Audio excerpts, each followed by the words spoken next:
Hi everyone, this is Rosina Tariq and I will be doing a talk about my reflection on being an innovative practitioner.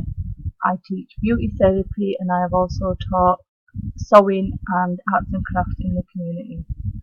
So let's begin. I will be using Gibbs' reflective model to reflect on my journey. He had 6 steps that were focused on to create a great reflection. So he said, learning is a process whereby knowledge is created through the transformation of experience. So I'm just going to talk a little bit about my experience and what happened in my classroom. So being an innovative practitioner is all about having fun and meeting the needs of the learners. So working in the community, I would say that we use less technology. It was all about using textbooks and worksheets.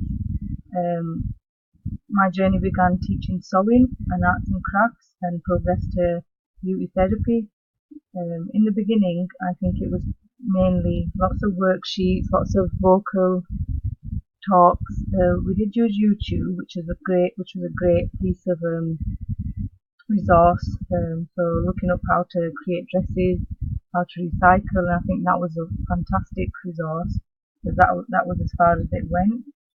Um, we also used Facebook, which I can see is not a teaching tool, but it was for us. It was a way to progress and store a lot of the images of what the students were doing, what the learners were taking part in, so we could see the progress. Using technology, I don't think was part of the plan. It wasn't easily accessible in the community centres as well. But comparing this to the journey that I've taken teaching in college, the use of technology has definitely increased. I believe using technology is important and can enhance learning. I have begun to explore using different tools such as Kahoot, Padlet and PowerPoint. And I think definitely PowerPoint I've begun to use in most and every lesson. It's just become easier, and I think it does boil down to confidence and knowing how to use the tool. Um, you can add obviously links onto their images and have as many slideshows, make it as fun and creative as you want. And I think definitely with practice and if you're seeing positive results from using technology, you would go on to use it a little bit more and push that a little bit extra. For me, it's about, I think, just being stuck in a habit, and I definitely need to push out of that. So slowly I am learning. I have found it great for tackling certain needs such as icebreakers or assessments. Padlet is, I think, quite simple but effective. So you could use it for anything. You could just use images. You could just use simple a couple of words. I think it is quite good. I am a creative person, so I enjoy learning new techniques and tools to use in the classroom. But I think definitely I have increased my use of technology from where I was a couple of years ago to now. So moving on, how did I feel reviewing my experience? How did I feel as a teacher? I think I felt very nervous stepping out of my comfort zone and exploring technology. It did make me feel excited, but it also questioned myself. Was I able to do this? Was I meeting the needs of the learners through the tools that I was using? Was I meeting the aims and the outcomes, which is really important? Because it's okay to use a tool, but is it actually doing the job that it needs to be doing? I'm quite good at creating tasks, so worksheets, little games, icebreakers. So technology does make me nervous. I also felt it was a step I needed to take to achieve better things, because I think you could achieve just so much more by using technology in the classroom. In this day and age, with all the smartphones, the increase of young people having access to more resources, I think it is quite important, and I think it definitely must meet the needs of the learner. And I think for me it must be student centered.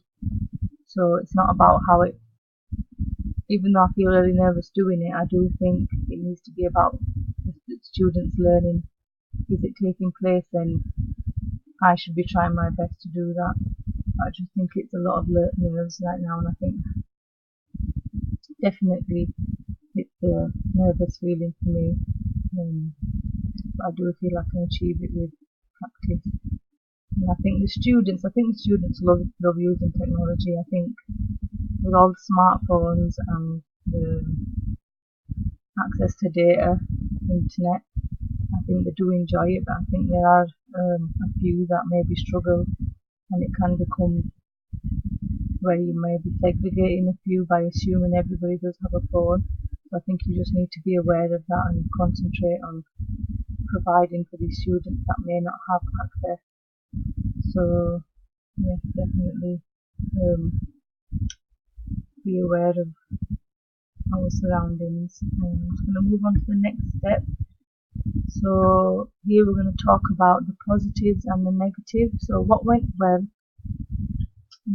with my experience of using technology. I don't have many experience of using large amounts of technology, but one positive I can just refer to recently would be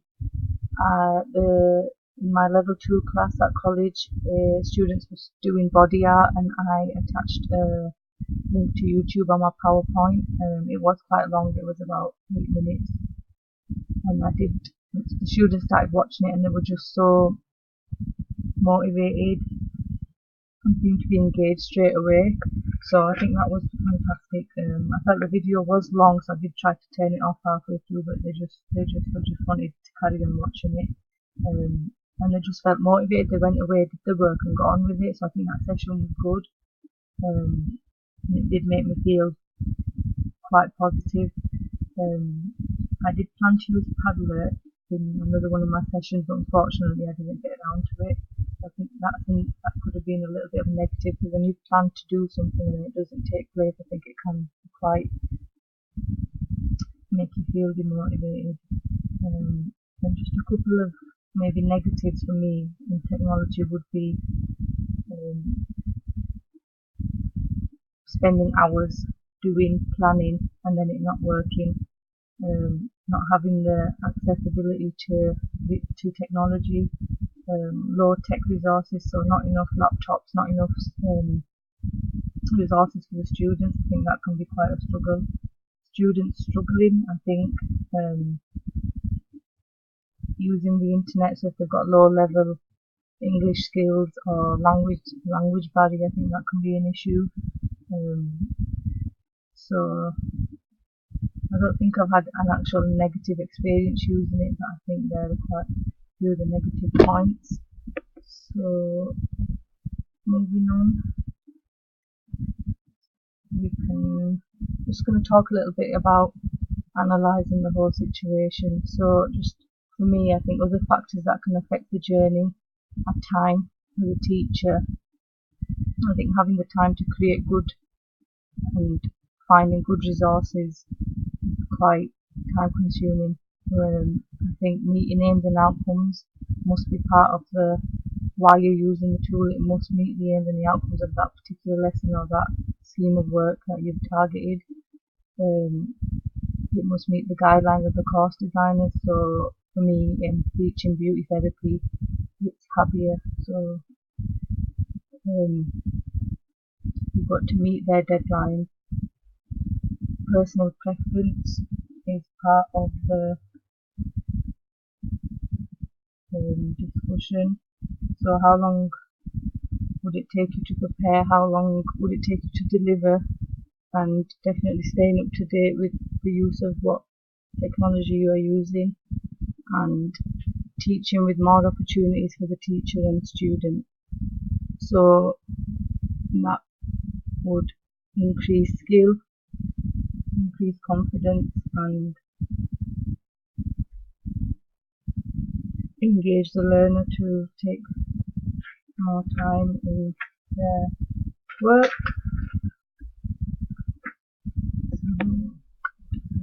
So I've just linked this analysis to John Dewey. So he said he believed learning is an individual growth that comes through social experiences. So if we talk about the students learning beauty therapy, so it's a practical subject, they could use that as part of creating mood boards online. So you have Pinterest, advertising their work on Instagram. That's a huge one. I think that's very popular in this day and age, and I think that gives them experience to progress, to learn. They're not just in a classroom with textbooks and worksheets, they're experiencing what's outside of the classroom and bringing their work from the inside of the classroom to the outside. I think that's quite important. Technology, I think we can move on to here. I've just discuss a bit of gamification. So gamification is the use of games through technology in classrooms. It helps to motivate, engage more to achieve the outcomes. The focus of this approach is to improve self-efficacy, bring fun into the classroom, enhance and build on current skills. So games such as Kahoot, puzzles online, word searches, they're all classed as gamification, and it's quite a big approach in this day and age. Examples of gamification through technology, I've just listed a few there and what they may do. So you could use them as a reward, and you can use them as challenges. My daughter at school, she uses it to improve her maths. They have challenges outside of the classroom. So seeing it from as a parent's point of view, I think it is quite interesting, and it can motivate them to push harder. So, conclusion, what else could I have done? So I think, looking back to me, I feel I could just practice a little bit more and explore. I would have progressed from where I was, and with more experience I feel I can include more technology as it could fit perfectly into beauty therapy. I think starting off small, using small little quizzes and progressing is the way forward.